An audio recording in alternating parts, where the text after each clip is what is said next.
మార్కెట్లో బంగారం ధర ఆల్ టైమ్ రికార్డును సొంతం చేసుకుంది. గతంలో ఎన్నడూ లేని విధంగా అపరంజి బంగారం ధర ₹1,00,000 దాటింది. ఇక అమెరికా చైనా మధ్య వాణిజ్య పోరులో డాలర్ బలహీనపడింది. ఈ కారణంగా మదుపర్లు బంగారం వైపు మొగ్గు చూపుతున్నారు.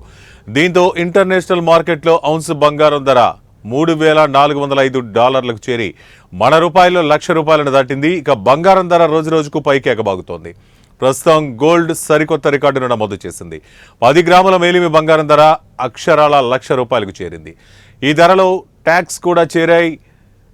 గోల్డ్ రేటు ఈ స్థాయికి చేరడం మన దేశంలో ఇదే ఫస్ట్ టైం. 24 క్యారెట్ల గోల్డ్ ₹1,16,000కు చేరింది. తర్వాత కొంచెం దిగివచ్చి 99,900 వద్ద ట్రేడ్ అవుతున్నట్టు సమాచారం. గత శుక్రవారం ముగింపుతో పోలిస్తే ₹2,000 పెరిగింది.